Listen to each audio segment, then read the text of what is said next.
Thanks. All right, next up for today, as usual, kind of a round robin with Foundation and Registry. So Region Foundation is going to start off with some brief updates on their end. Registry team, we're going to share some updates on our end. And then the bulk of today is going to be between Erica Logi, our designer, sharing the Region Registry website. And then we have a kind of a user survey. We have some questions that we'd love to get some feedback on. We want this to reflect, just a lot of intention and thought. So that's happening. And then after that, thanks to the second cohort of the foundation of the CS DAO, they are really interested in just opening up a dialogue around open crediting, which that proposal passed. And so it's definitely an emerging conversation to have. So we'll kind of go from there and I'll kind of keep us accountable to time. We'll have some moments for questions and things, but as things go, I'll just be monitoring chat. Cool. So Foundation, y'all want to share your updates? Sure. Nana, I'll just go, and if you want to chime in, interrupt. Hi, everybody. Happy end of the year from us over at the Foundation. It's nice to see you all. We've got a handful of things moving and shaking. It's definitely been a super busy fall, and now we're kind of really trying to stack the deck strategically to hit the ground running in 2024 too. A big part of that is for us to do a recap on what's been a pretty transformative year at the Foundation with a newsletter series. And as it turns out, you think you're doing something simple and just doing a one-off, but it turns out that it ends up expanding to become bigger and bigger. So a single newsletter became a 4-part newsletter, which we felt like reflected the different angles and sort of vectors in which we're exploring regeneration. And all that Region Network does. So they're across 4 different categories, and we'll be releasing the 3rd one later this week, maybe tomorrow, most likely. And so the categories are around thought leadership and original thinking. That's trying to exert pressure and educate and inform the larger ecosystem that we're a part of around what motivates and what defines Region's approach, and to sort of foreground some of the larger ethical and technical assumptions and questions that underlie this transition to regenerative economics. The second one is on the Regen Commons, which is maybe a term some have not heard before, but a term that we've landed on as the larger body of entities that have been endowed or are community staking DAOs that are participating in this process. At some point, we might need to consider how convoluted the namespace is, but for right now, we're calling it the Regen Commons, and it's working pretty well. And so growing the Regen Commons focuses primarily on our process of reflecting on what we learned and what went well and what didn't go so well in the first cohort of the community staking DAO, and the processes that we went through publicly to ask for feedback and to socialize the prioritization system for the second cohort. And now, what is the second cohort interested in? As part of the responsibility of the Foundation and having token holding allocation power through our grants, we are very adamant that it's not at the whim or just the will of a handful of individuals and what we decide is appropriate in terms of endowment, but rather that there's a public protocol, a public process that people can weigh in, petition, and give input to, so that in the very logic about what is the priority of how we should endow different ecosystem stakeholders and actors, that there's direct input. And so a fair amount of that newsletter explores how to build a protocol, how to build a process for this that is in parallel and in support to a number of the other initiatives that are happening at Region. The third one that's coming out is around initiatives and events. Those are specific programs and projects that we've been developing. I'll share one of them today that include the Racebrook Retreat, some of the Climate Week happenings, partnerships with other organizations like Earth Law Center, and the sort of bubbling up specific initiatives that really try to wed and bring specificity to what Region is doing on a social and technical level onto the ground and understand the needs of communities. And it's very close to some of the work that the registry is doing. And then we'll close out with progressive decentralization, which is a larger reflection on how Region Network as a larger entity is decentralizing, and like how is that in step with the original vision of the project? Why is that important? And like how to do that? How are we thinking about doing that? There's lots of opinions there, but this is an exciting moment to like shine a light on that process, to invite discussion so that it's done, by design and not just by default, because I think there's a lot of intentionality happening from R&D PBC, from Region Registry, from the former ecosystem team, et cetera, around how that plays out. So if you're interested, you can scan this QR code right here. And then maybe it would be helpful then if you just wanted to drop those links into the chat too. You can check those out there. I'll just pause for a moment and say any questions or like thoughts on newsletters. I don't know if the registry, you're going to bring up the fact that you just released one, but it would be cool to make sure people were aware that that had happened too.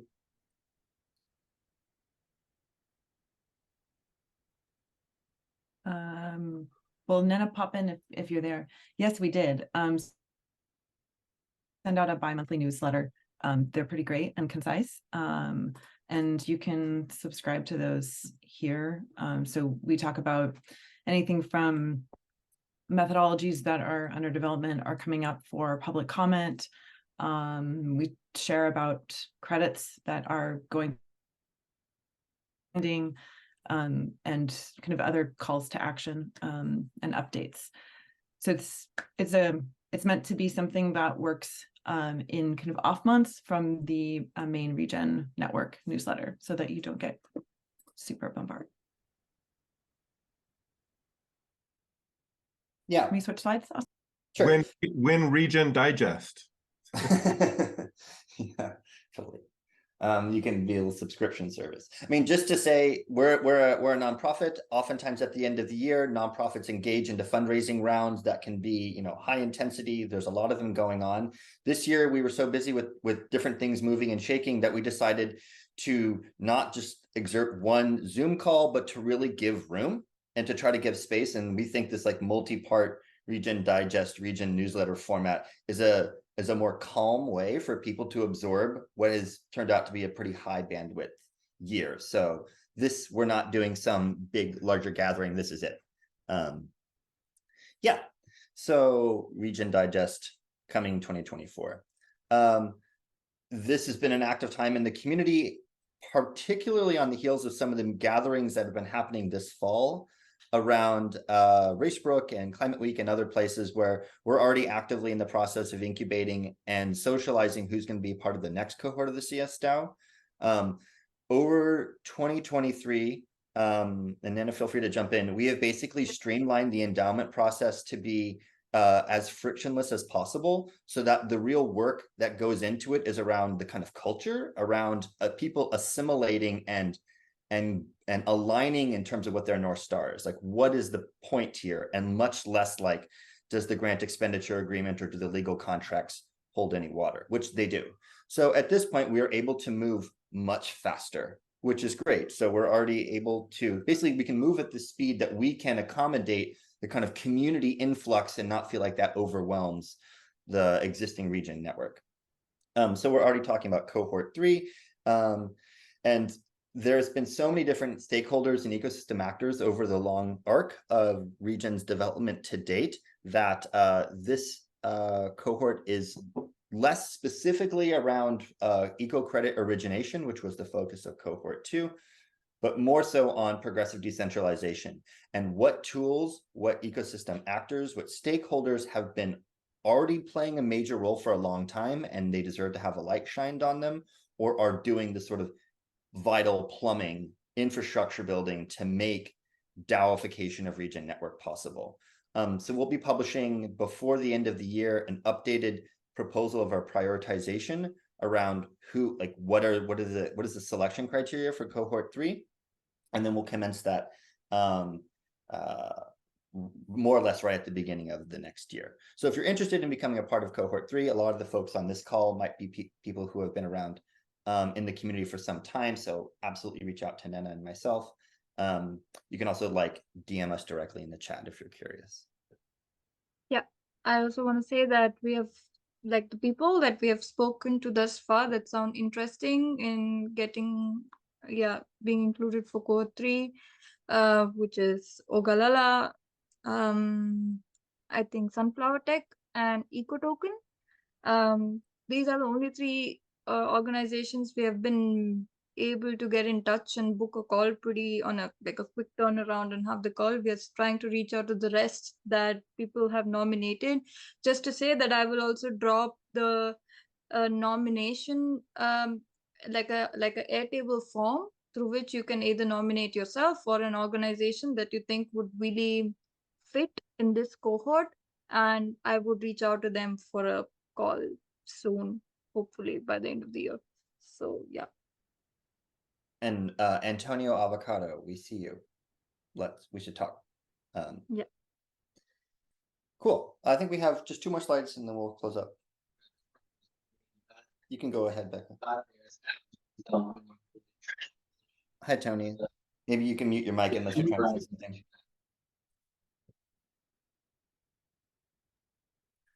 Austin, do you want to? Yeah. Sorry, I just thought Tony was going to say something.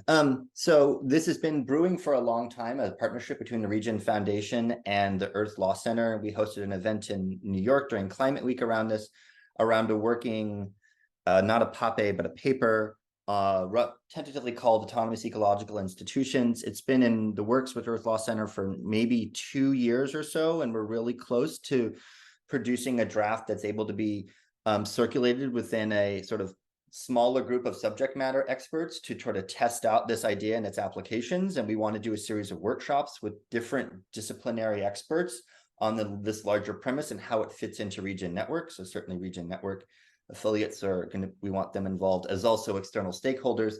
And we're actively in conversation around raising funds for pilots around some of these entities. And so I don't claim to want to go into too much detail about what really is under the hood, but we're trying to explore the potential for legal wrappers, legal entities that are in step with ecocentric law, that are enabled and enfranchised through decentralized inventory, storage, and governance processes to be able to enforce non-human agency in some interesting and new ways, and how that could plug into payment for ecosystem service markets, etc.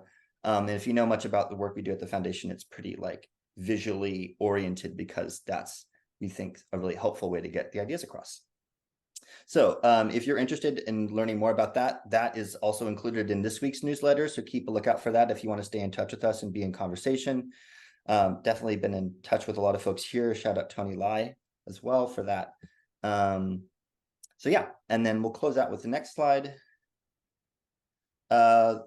I don't believe I've ever shared this in the larger community, so I figured this was a good time that Fundación Futuro out of Ecuador, as well as Terra Genesis International and the Regen Foundation, are actually doing a series of workshops around DAO governance tools for the issuance of credits in the Choco Andean region of Ecuador. Those credits are not currently going through the Regen Registry eco credit process. They're from a separate process. And so what the foundation is doing is trying to explore the larger context around how DAO governance around sort of 2 different dimensions of that process might inform the process. They're following an NF tree approach. So this is really the foundation and Regen supporting with understanding DAO governance and less through the credit issuance. But I suspect that they'll probably come over to doing eco credits not in too long. And so, yeah, the idea is around how doing rudimentary workshops around DAO governance processes in context with a number of different indigenous communities and also community affiliates who have a close relationship with them around what would it look like to collectively govern and determine what the parameters for regeneration of a credit looked like from an ecological and social dimension. What does regeneration look like in context, which has been one of the driving aspects of the larger premise of stewardship credits and ancestral stewardship credits. And also, should credits be purchased, what does allocation schemes look like? How are compensation distributed? So certainly stay in touch with that. The TGI folks are in Ecuador starting next week to begin some of that work, and the foundation will be actively in that discussion throughout the new year. So Yeah, had never shared that one, so that's really exciting. I think that's what we have. Happy to take some questions or just like kick it back to the later part of the call for any reflections or anything like that. Yeah, see if anybody has some quick questions. Now's good. Wait, what's a McDowell? That's what they call it, MC DAO. I don't know what it's called. That's just Micro DAO. it's a McDonald's DAO. It's like a McFlurry but a DAO. That's all I got. Delicious. Cool. Thanks, everybody. We'll see you on the later part of the call and also the big tent at the end of the year. It's been an awesome year. So stoked to share it with you all. So much love. That was great, Austin. Thank you. Super exciting. Thank you. All right, we're going to shift gears into Region Registry. Kind of three main buckets right now to share about. One is that Carbon Plus Grasslands, which is the only natively developed methodology by region. It has gone through the expert peer review and public comment process. So it's a peer-reviewed methodology. And Giselle is currently absorbing those public comments and addressing them.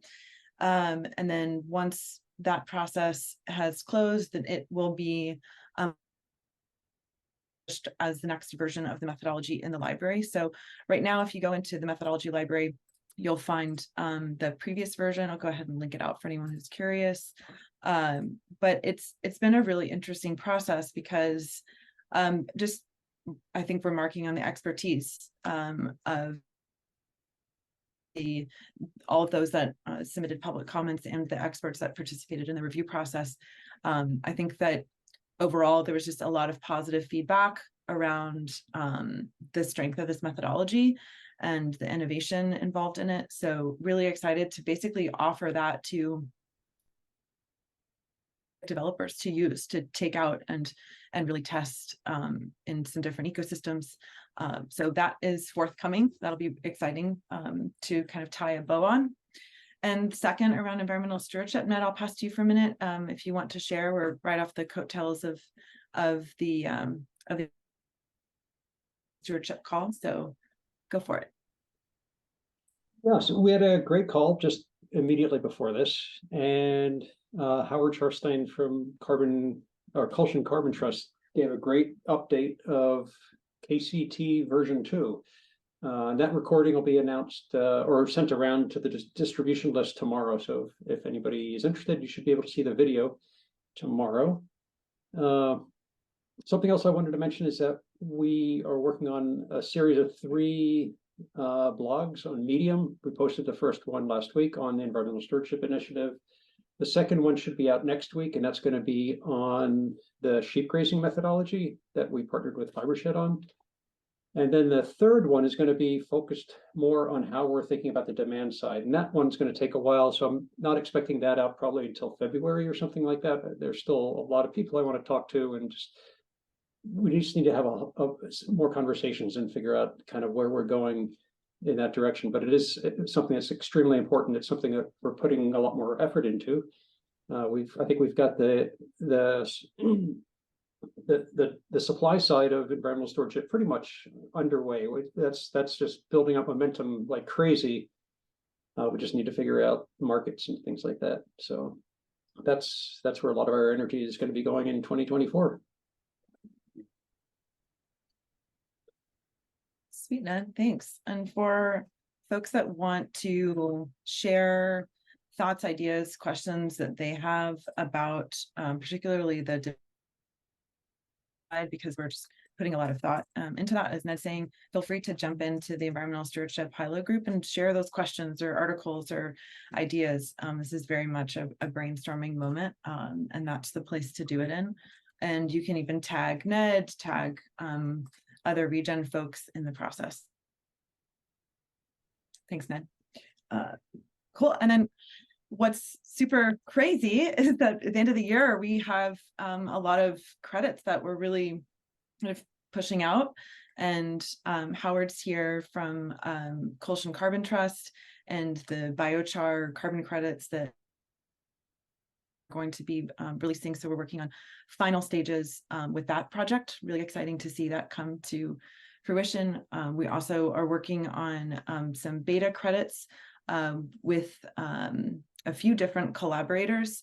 And these are going to be ancestral jaguar credits. So the intention of these is to support a federation of Indigenous communities in holding the line on their territory and using the ERA Brazil methodology that for umbrella species to focus on jaguar as kind of the a piece of that, those beta credits. So those are really exciting to forward.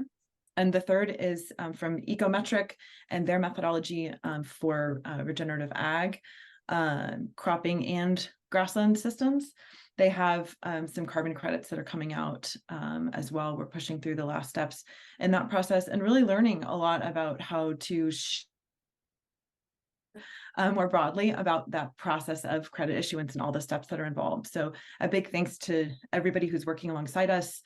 Big thanks to the team. I think we're nearly there, and it's great to be so close. So with that being said, let's get to meat of this. So Erica Logie is here, and she's going to be demoing the Regen Registry website. So a little context before we jump in to these designs is this is really exciting for us.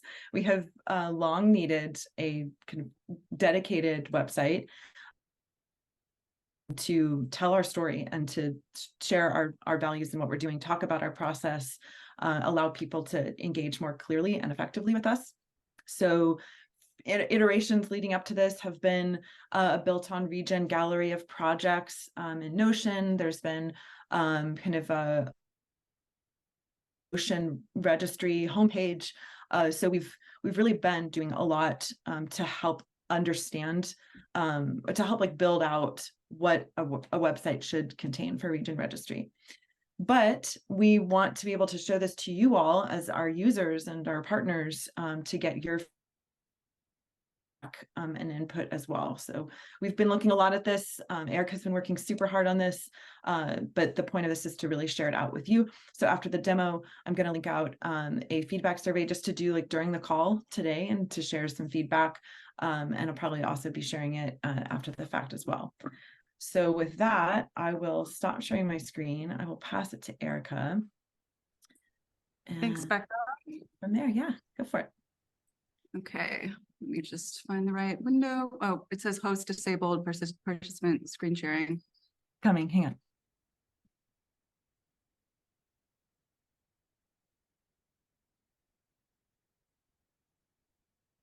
Okay, great.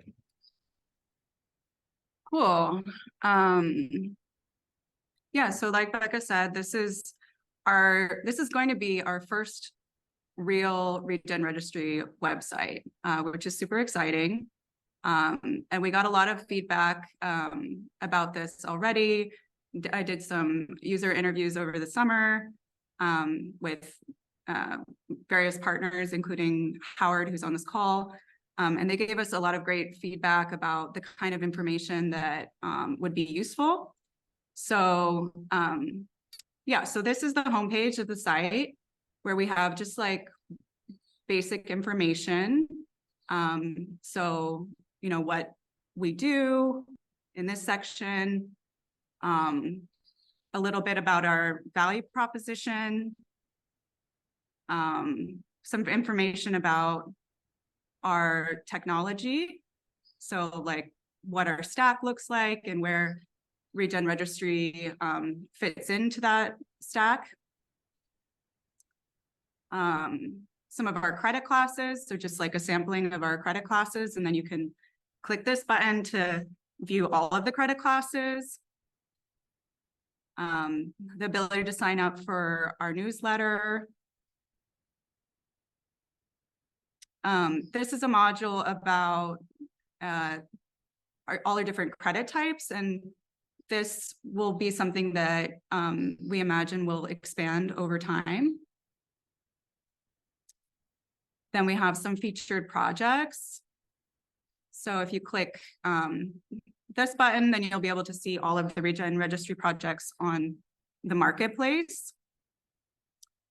Then we have some space for stories from our partners and quotes from partners that have been through the program.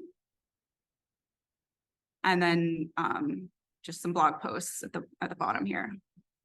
So I'll scroll back up and show you some of the sub pages. So we have this Regen Registry program page, which is one of the media pages on the site, where we have, a lot of information about what Regen Registry is, a link to our handbook, which a lot of people are already familiar with, some information about our guiding principles,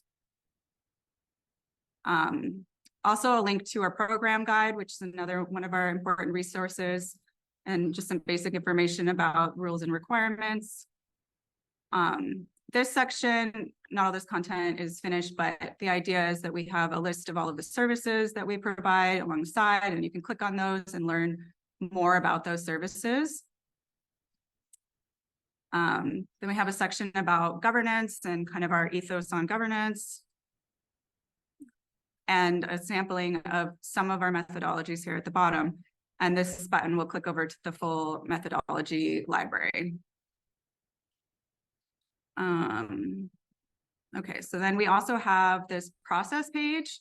So we thought that this was a really important page to orient people to what the actual process of participating in different in the Regen Registry program can look like. So there's sort of these two streams. You can either enroll in an existing program or develop your own program. Most of the people are developing their own. So I think this content isn't quite finished, but you get the idea that you have various steps, and there's like an optional video and sort of approximate timeline for the different stages. So you just have kind of an overview of that before you get started. Okay, so that's the program page or the process page. And then we have the team page. So this helps people to understand, the different people on the science team that they'll be chatting with and their backgrounds. And we also have a place for our partner logos. Yeah, and then this section is really exciting. We're going to have this nice place to actually showcase credit classes that have been developed through the registry program, and you'll be able to link out to any ones that are fully on chain on the marketplace, and then there'll be filters and things like that over time. And then likewise for the methodologies, these methodology cards might still link out to our Git book for now. But in the future, I think we'll have methodology pages on this website. So you'll be able to see methodologies in various stages. So whether they're published or they're in public comment, and we might even have simple cards for the ones that are in internal review, but no link to it yet. Okay, and so then we also have a technology page, which has the purpose of this page is to orient people who maybe don't know that much about blockchain, to be able to, educate them a little bit about why blockchain is a useful technology in this context. And we'll have some space to talk about the things that we're also working on with regards to software. And this module is to explain a little bit about the different Regen Ledger modules and why they're useful in the Regen registry context. So then in resources, we have links to the handbook and the program guide, which is our two kind of main existing resources. And then we have this learning center. So that this is basically blogs published by our science team on all kinds of science related topics. I don't know if I have a link to one here, maybe this one. Yeah. So you'll have, blog pages. with interesting content. And then this explore credits button, this actually goes over to the marketplace. So yeah, that's it. I mean, I went a little bit fast, but if anybody has any questions or comments, we definitely appreciate you filling in the type form, because we haven't started development of this yet. So getting your feedback at this juncture is really useful. So we can make some changes before we get this into development, and then hopefully we'll have this live at the beginning of next year. Thanks, Erica. That's awesome. I think it'd be nice to hear if anyone wants to like see a part of the design again, or has a question about a specific part. Let's take a few minutes for that. And the survey is in the chat. Just a quick, easy type form. So would love and appreciate time and input on that. But would love to open it up for folks that would like to see another part of the website or have questions for Erica or the team.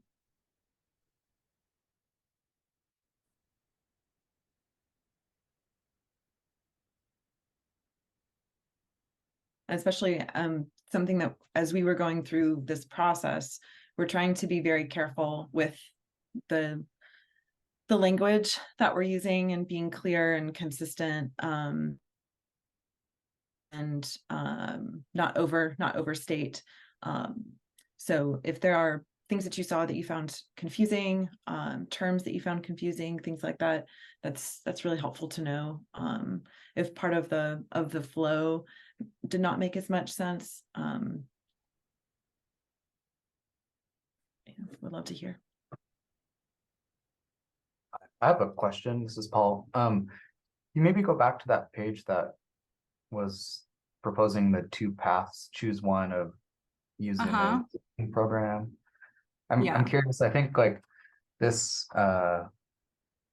helps like communicate what the registry, well, what Regen Registry like is and isn't in some ways between, yeah, an existing program and developing your own program.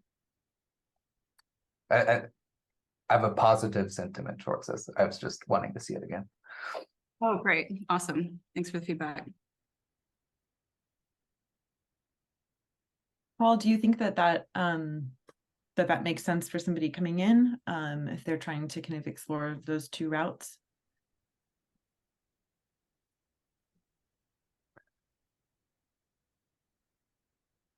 I'm curious, and I think you said you just don't have all the content in here yet, but yeah, I don't think all of this is the real content, actually. sure.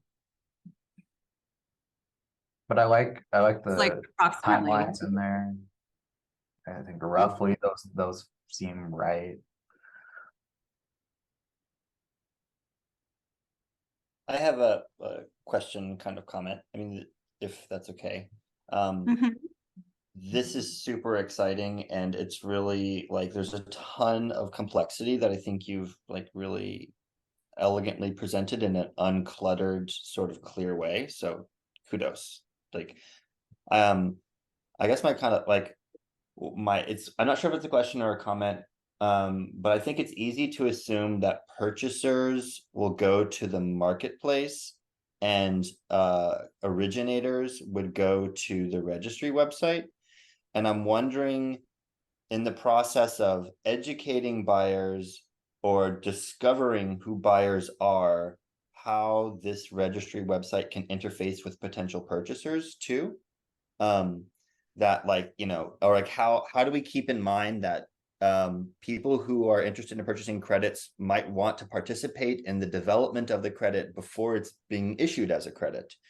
If that's like forward contracts or, you know, other versions where like the purchaser and the originator are in some kind of interaction and engagement sooner rather than later, or to understand like if we were trying to discover what the needs of buyers are or educate them, how can we show the registry website as a way to get them like involved sooner rather than later, because I feel like one of the challenges that a lot of us can relate to is like a lot of work has gone into the process up until it becomes a credit, and then you like maybe we're looking for buyers, but how do it'd be interesting to think, how do buyers interface with this, like because they want to develop and they want to be a part of the process before it's just hitting a marketplace, because that seems in line with the sort of region ethos. So I'm just curious if y'all have thought about like what a buyer's journey through this website would look like, so that we could discover who they are or educate them better or have them participate more meaningfully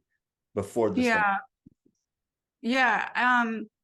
No, I mean, one of the things that I am thinking about is how to create some of that kind of content that you're talking about to cross-link over from the marketplace website or from the network website. So that's one of the ways to have that path from those websites be more clear and be speaking to buyers more than this website does. But yeah, I mean, I think that the way that we've approached it is to try to make it sufficiently generic in the kind of language that it can be encompassing of different types of parties that want to create their crediting program, including buyers. But to be honest, I think it would be a really wonderful thing for us to collect, so to do some like user research on after the website launches and see if it is sufficiently speaking to that user type. So yeah, no, I really appreciate the comment. I think it's really important, and it's definitely something that you know, we're seeing more and more of buyers wanting to be really involved in this. So yeah, great comment.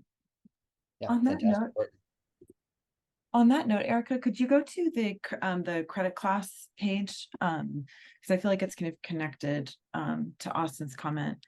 Is one thing that we're actively figuring out is how, if projects are coming to Region Registry, how they connect with the credit class admin, because that's not the role that we play, and how we can either facilitate that or get out of the way or something in the middle.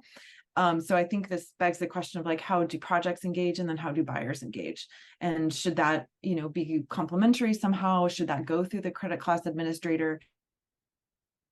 Because right now we have that as within these credit class cards, is you would find that credit class that would sync up with your project, or if you're a buyer, something that you want to get behind, and then you can connect from there. I think that those connection points are going to take some iteration and learning, but it's really something that we want to nail. Yeah, for sure.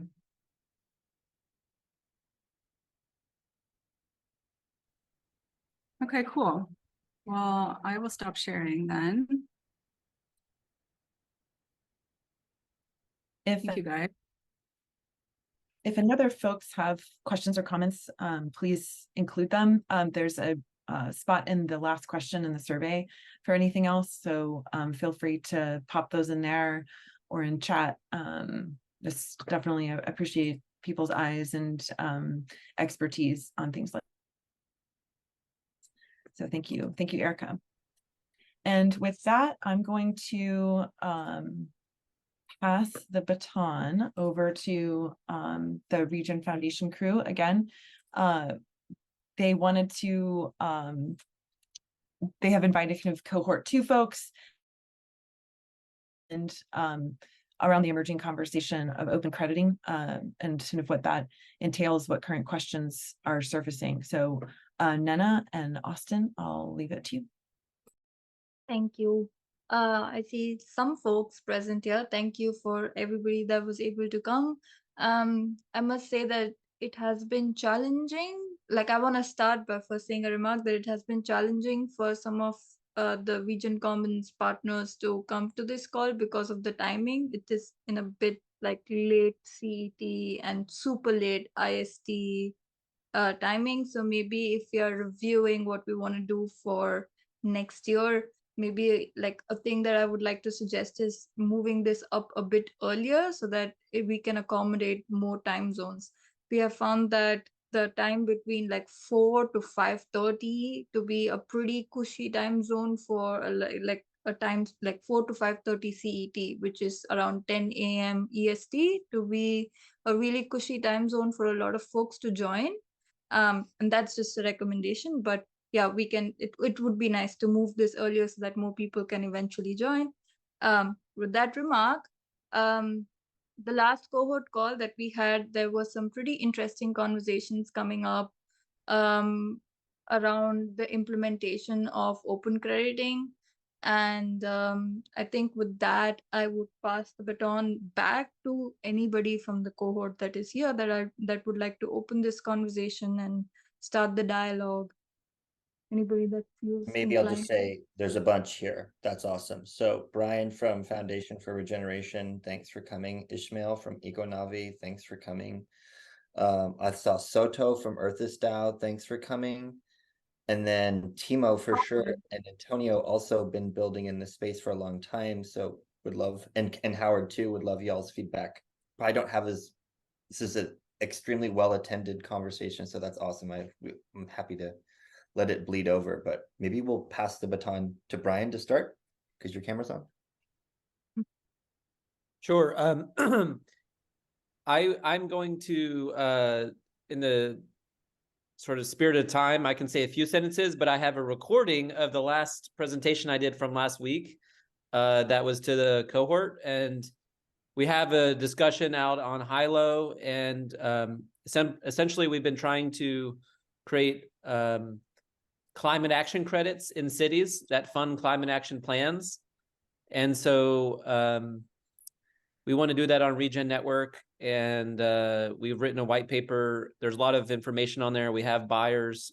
We are working on our first project in terms of being the first supplier of this type of credit, but it's open source. And thank you, Nina, and Becca for posting we have a lot of questions, more questions than answers. So we would appreciate everyone leaning in to help us kind of get this over to the finish line onto the registry, because we're ready to sell it. We just have to get it onto the technology barrier. So, and answer some of the questions that I've been posing. So everything there is now in the thread, and thank you all for your time and opportunity. Hey, Brian, I just want to ask a point of clarification. So is your goal to be getting it onto the registry or onto the technology stack? Because those are actually two separate things. The registry is more the programmatic side, and Regen Network, and if we're talking about open crediting here, like what we're talking about is the ability for people to administer and issue assets onto the network without engaging through the formal program of the registry. I don't know, honestly, if I know the answer to that. But if that's confusing, then I feel like that's a thing that we should be talking about on this call. Because if that's a thing that you're thinking about, I presume that other people may be having that as like a piece that they want to unpack too. So the registry is different than the open crediting process. Okay, Yes. I think Would someone else like to explain that? Because I feel like I often do a lot of talking about this stuff, and I'd love to hear if other people want to take a stab at explaining that nuance. My quick reaction is that we want to get onto the registry, but maybe I'm wrong. Maybe that's not what I want. So y'all tell me. Y'all, some of you know a lot about this. I can try to synthesize. Maybe this is a good exercise for me if this question ever comes up. The going on to registry means that you're going to use the services of the registry team in order to get your credits on chain. So they have certain support stuff like registry agents and people that review your methodology, people that help you code it on chain, and there's this whole team that is functioning to help you through the process to do it. Whereas open crediting is something where you run solo, you work independently, and you just integrate your project into the Regen tech stack by coding it yourself. So you're not using any of the registry's internal team's capacity. You're going solo. And it also means that you're creating your own credit class. It's a separate thing, and you can be the administrator for it. And if anybody else in the future wants to use your credit class to put their project up in the similar bracket, then they probably reach out to you, I guess, for support and stuff. So you manage the entire credit class there. Was I right? Yeah, I would. I'll Wanna go, just Gregor? I'll just say my only amendment or upgrade would be that if you're going through the registry program, yes, our team is there to support you, but what's most important is that you're agreeing to the programmatic definitions and sort of on a legal front and sort of yeah, essentially you're agreeing to the definitions and programmatic guidelines that lead to issuance. And our team is there to sort of handhold through that, right? But that's what you're really signing up for. So it's a standards body in which we've created a set of definitions and thresholds and processes to ensure the quality of the credit. And that's, and in an open crediting system, you're self-defining any definitions, legal requirements, thresholds, and requirements without that community process which the registry provides.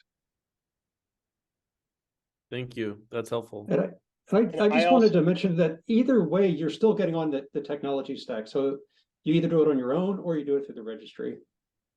So it's the technology stack is effectively the ledger. So you want to get on the ledger and you can do it through the open crediting, or you could do it with registry. And the intention of the open crediting, I would say, is twofold. One is to allow sister registry systems that have different opinions or contexts or processes to coexist with our registry so that we can be pluralistic and open in multiple definitions of quality, whether those are incumbent registry systems or new registry systems. And the second is to create a lower barrier for people to use the technology to do things like microcrediting that may not require such a high degree of programmatic rigor, definitions, standards, and review processes. My favorite example of that is, a neighborhood might want to create like a pollinator habitat eco-credit that just requires a smartphone photo of the flowers in your front yard. And, they want to keep it low and they want to keep it fun and easy. Whereas if you're creating like a carbon credit to sell to a corporate, they're going to demand all these layers of accountability and processes. So you're more likely to you're going to need to build that one way or the other, whether it's that's in cooperation, partnership with region registry, or creating a new registry, or inviting another registry system into the tech stack. I guess one question that came up during the last call, I don't remember who asked it, was suppose there are these projects that are coming through open crediting. Is there going to be some kind of certification from the registry side that says like these are good quality, some kind of stamp of approval, just to filter out which are high quality and which are not? So Like the registry curating and tagging open credits, is that what you mean? Yeah. If somebody's is creating credit classes or methodologies or projects through open crediting, is there going to be some kind of let's say certification system from the registry or the region team that legitimizes their integrity? I mean, that's what the registry program is to do. It's meant to be that base level bar of ensuring that legal documents are in proper order, that all of the checks and balances are in place to ensure that a project developer has rights to operate on, like all of those things. And that comprehensive review is essentially what going through the registry program is. You can think of it as that certification process. Now, is it possible for a credit class designer to go through open crediting and then later apply for the credit class that they've been working on to be sort of inducted into the registry program? Absolutely. There's no technical like difference that like once you start an open crediting credit, you know, it can never then be graduated into the registry program. But if you're looking for some kind of a certification process, that is what the registry program and being sort of like, you know, endorsed or admitted into the registry is supposed to signify.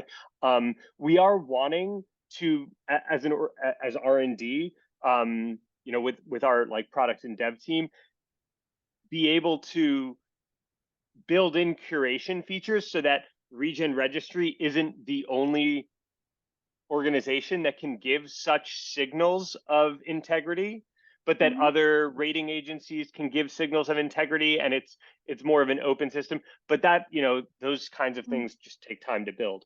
Okay, that's good to know. I see another interesting question by Antonio. Maybe you wanna get the mic? It's in the chat. Question about the relationship between eco credit sales and revenue share between the credit developer and credit originator, and how to manage that. Yeah, I don't know if my internet connection is going to be strong enough. So if I drop out, please go ahead. But yeah, just using the example, you know, Sev and I had, you know, we're kind of talking about this over time about the relationship between the eco credit developer and the land steward, and how to develop a business model around that. So I'm just kind of curious how, as we're kind of entering into the next phase of issuing the credit first on testnet and then eventually on mainnet, how will we go about managing that that business model? And I'm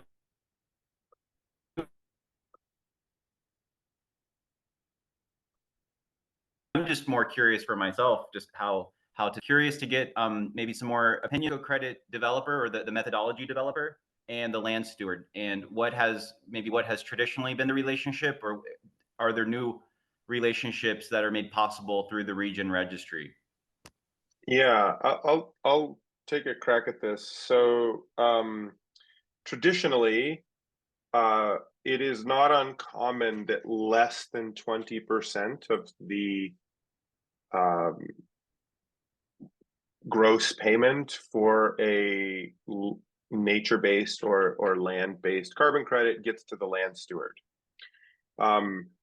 At Regen, we've been aiming to flip that on its head and make sure that at least 80% is getting into the hands of the land steward.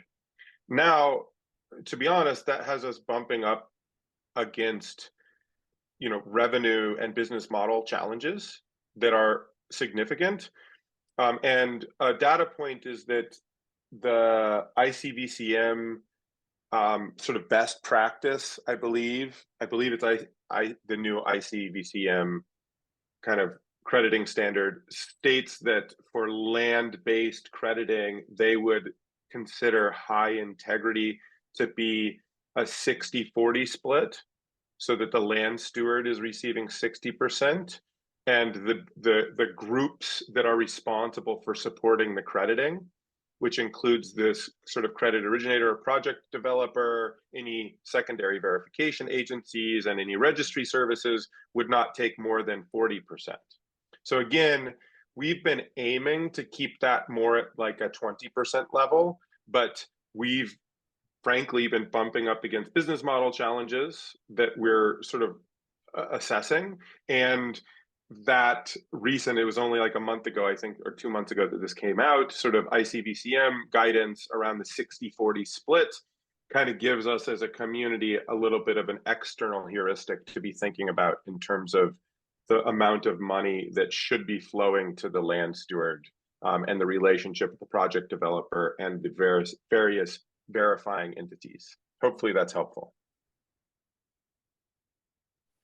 Thank you. Yeah, and just a follow-up question from a technical perspective on the Regen Registry, when there is a credit sale, is that managed through the groups module, or is there some type of like collective treasury, or how? Maybe you can walk me through the kind of the eco credit sale process.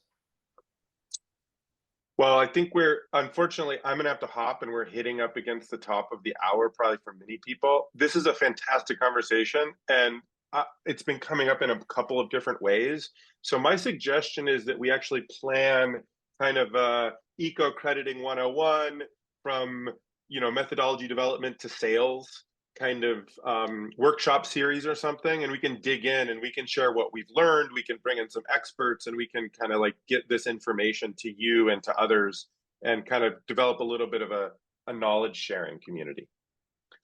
Thanks, everybody. I do have a hard stop. I have to go. Thanks, Becca. This was fantastic. And Austin and Nana and everybody, this is really exciting. Yeah, thanks for everybody. Feedback, the time, the thoughts, the questions. Great to keep this going. Like I said in chat, I'm going to be dropping the recording links and some AI notes in the Hilo group. You can tag all of us in the team in there to keep this going. And I agree. I think this is a great conversation to be able just to continue in part 2 in another kind of community call. So if you have strong feelings, opinions, or ideas, please share them. We'll keep working on it. Thanks, everybody, and we'll see you at the end of year roundup on December 12th. Take care, everybody. all. Thanks. Thank Bye. you. Thanks. Bye.